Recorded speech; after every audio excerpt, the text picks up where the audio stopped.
Welcome back, friends, with more My Hero Academia. This is season 5, nope, 7 says that was 7. Welcome back, friends, with more My Hero Academia. This is I should have looked it up after I messed up the last take. Season 7, episode 14. Last week, Deku arrived and started visiting a beatdown in Shigaraki, only for Shiggy to grow something new out of a hole in his stomach. Deku supposedly only has 5 minutes to use gear shift, but this feels like it's going to be a war of attrition.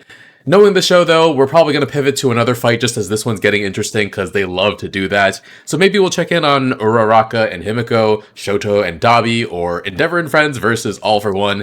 But alright, full reaction is going to be on Patreon in the link in the description below. Leave a like and let's get started.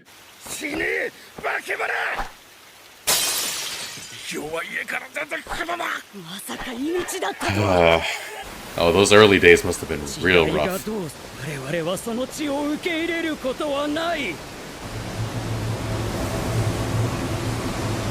Oh, we're checking in with him. Right, that makes sense.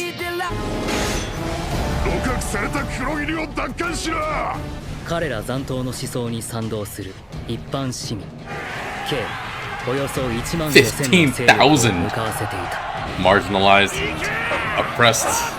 I understand their anger.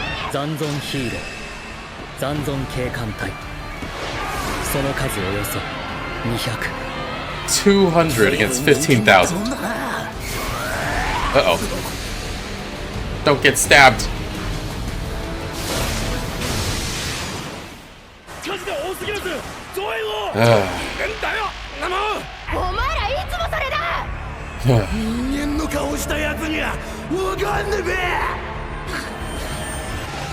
Oh.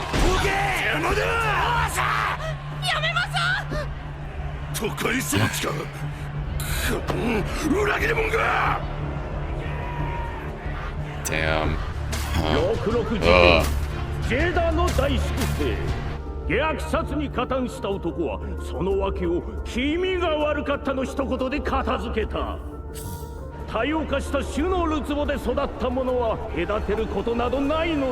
I mean, they still will, but...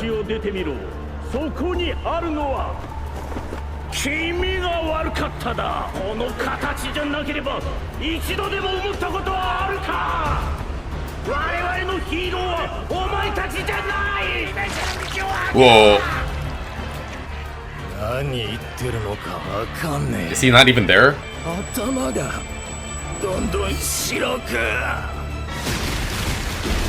Oh, whoa. Oh god, oh god. Fucking...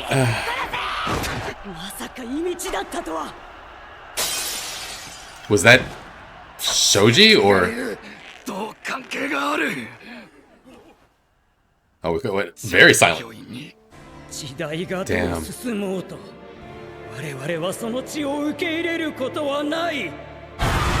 Whoa. Together with Shoji. Oh, the Shoji episode. Tentacle. Nope, mind blank.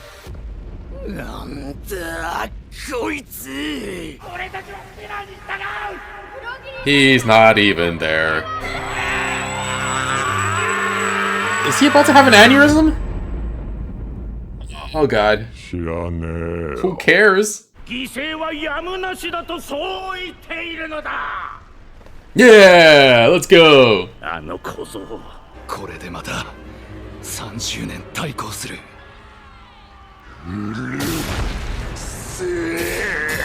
Oh. Being used and exploited. What is that even? Jeez.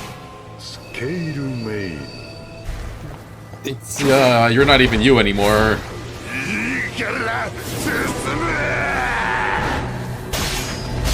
Ow.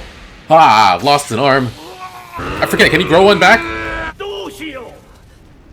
Technically, we shouldn't be outnumbered due to all the animals he can call, right? What is happening? Are you breaking apart? Dribble.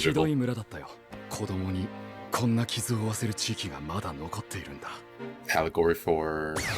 what? Probably. That's what he said. この傷跡と異形は意味を強制する。だからマスクをしてる。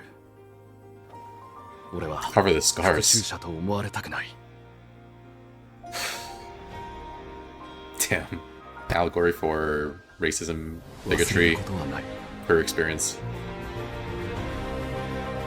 嫌な思い出を数えるより This is why he was beat. Oh.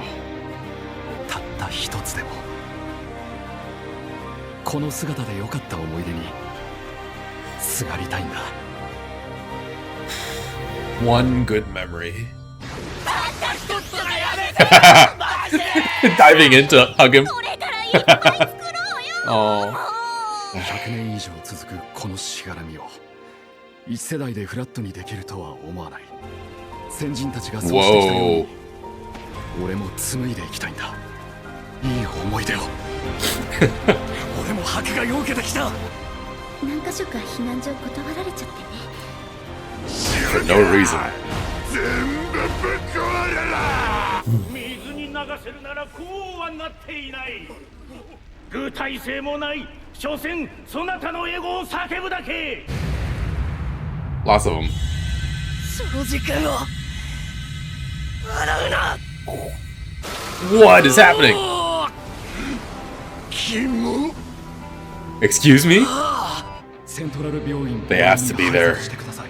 庄司君が行くなら僕も行きません。これを見過ごして俺はこの先ヒーローを名乗れない。悪いがサポートしてやってくれ。こいつらもう Big arm. 彼らはもう俺たちが3 Domingos. た頃よりできたけど父ちゃんはそんな母ちゃんのために怒ってくれたんだ。素敵なつなわれた時ちゃんと怒れる大人になってね。ヒッチコック Hitchcock. After the movie? Oh boy. It's a horror film. Haven't seen that movie, by the way. Can you vibrate the... Yes, you can. Expansion. Damn. その恵まれた力で何を守りたい。傷につけ込まれるな。 Yeah, that's not your fault. そんな怖い顔に。復讐者にならないでくれよ。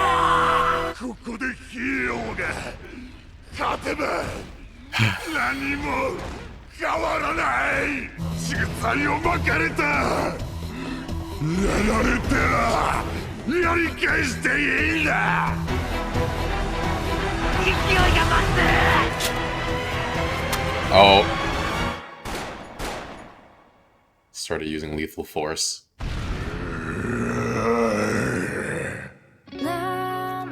And the episode's not over. I mean, the story's not over. Fascinating episode. Definitely an allegory for the experiences of people of color and queer people. Of course, things are not complete one-to-one to anybody's experiences because this is fiction written by a Japanese person and I'm speaking about it from the lens of US politics. But a lot of famous quotes came to mind while watching this. Those who make peaceful revolution impossible will make violent revolution inevitable. That was John F. Kennedy, JFK. And a riot is the language of the unheard, which is Martin Luther King. And these heteromorphs have legitimate gripes against society for mistreating them and oppressing them. They can't be expected to wait for slow incremental change when they're still being killed by hate crimes and their children are still being maimed. Unfortunately, in this case, their leader is being used by All for One. They believe in Spinner, but Spinner isn't even really aware of what's happening anymore, just a blank slate with orders crammed into his brain. And there's actually some parallels of the real world, because a decent amount of people in marginalized groups actually feel used by the Democratic Party, because almost all of them largely vote Democrat. And Democrats brand themselves as the party of inclusion, but a lot of the time they wind up doing like the bare minimum stuff to help marginalized communities. And in fact, often they do things that are harmful, like see how they've shifted closer to the Republicans on immigration. It's part of the reason why voter turnout in the United States can be so low at times, because it feels like they're betraying the trust that we put in them when we vote. But it's at least better than the active persecution from Republican lawmakers.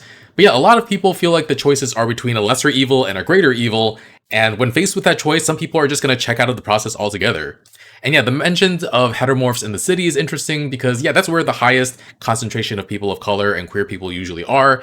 Of course, there's still bigotry there, but generally there's less of it because these walls wind up melting when kids go to school with different kids. The exposure to different cultures and people tends to get people to gain empathy for each other, but we also can't just forget about the people in the outskirts who are more discriminated against. And yeah, this is a tough topic for Horikoshi to touch on, and my brain isn't all here at 6 a.m. in the morning to want to break it down in full, but the proximity of heroes to the police against villains, or in this case heteromorphs, has always been fascinating. Literally all of my friends who are people of color have had negative experiences with law enforcement, so it's complicated. In this case, you do need to stop Kurogiri from getting free, but when the cops start using lethal force against civilians, like, oh my god. And yes, Shoji's story is really sad, but compelling. Very cute to see his friends love on him and like dive in for hugs as he shares his story. Mineta felt bad for calling him an octopus at one point. I do remember somebody calling Tokoyami a bird-related insult, and back then I thought, is that basically a racial slur? But yeah, Shoji chooses to remember and focus in on one good moment his form has given him, saving this little girl. It's very sweet and very aspirational, but we all know the saying like hurt people hurt people. Of course, it's not true for everybody, but if you hurt enough people, some of them are going to push back, and it's not an indictment against their character for them to strike back against oppression. Like, you hear a lot of the times, like, oh, this isn't the right way to express the anger, you have to be non-violent. But a lot of those same people aren't condemning the violence that comes down on these people in the first place. And then when they protest in a non-violent way, you often hear, oh, this isn't the right time for that, or this isn't the right way to protest. So there's no really winning with these people, you just have to keep pushing for the right thing and disregard them. And then for Shoji and Koji to be called traitors, like, each group is trying to do what they believe is right. The heteromorphs are trying to just survive.